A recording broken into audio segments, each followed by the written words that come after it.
সামনে বাংলাদেশে আমাদের জন্য ভয়াবহ সে আরেকটা সিপাহী বিপ্লবের করুণ প্রতি অপেক্ষা করছে। আপনারা অনেকে ভাবতেছেন এইটাও কি সম্ভব? জামাতের ভাইয়েরা অনেকে বুঝে না, বলে কি করে সম্ভব? মনে করাই দেই, শহীদ নিজামী মুজাহিদ সাহেবেরা মন্ত্রী হিসাবে সর্বশেষ যখন সম্ভবত 2006 বা 2007 মন্ত্রী ছিলেন, বলেন তো তার কয় বছর পর তাদেরকে ফাঁসি দেওয়া হইল? 10 বছরও লাগে নাই। রানিং ফুল মন্ত্রী ছিল, লক্ষ লক্ষ মানুষ তাদের সাথে ছিল, তাদের মন্ত্রণালয়ে একটা পয়সার দুর্নীতি বের করতে পারে নাই। 10 বছরের মধ্যে মন্ত্রিত্বের পর তাদেরকে ফাঁসি দেওয়া শুধু হয় নাই, তাদের সন্তানরা তাদের জানাজাটা পর্যন্ত পড়তে পারে নাই। সংখ্যা দিয়ে হয় না ভাই, কোটি কোটি মানুষ দিয়ে সবকিছু হয় না। আজকে আপনারা প্রথম আলোর বিরুদ্ধে বলেন, এই যে আসার সময় বলতেছিলাম শায়েক রে, প্রথম আলোর প্যারালাল কাছাকাছি একটা পত্রিকা কি আমরা দাঁড় করাইতে পারছি?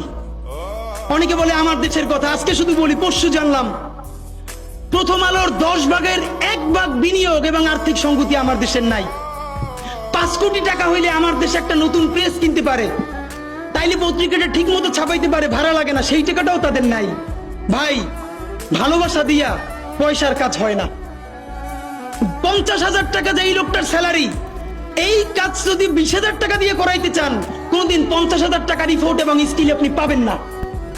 ওই 50,000 টাকাই লাগবে। মানুষ মাগনা কাটে 3 দিন, একজনকে দাওয়াত খাওয়ায় 2 দিন 3 দিন, তারপরে আর চলে না। আমাদের আর্থিক যোগ্যতা অর্জন করতে হবে। আমাদের অনেকগুলো প্রতিষ্ঠান লাগবে, একটা প্রতিষ্ঠান না। আমাদের ভাইদের সমস্যা কি জানেন?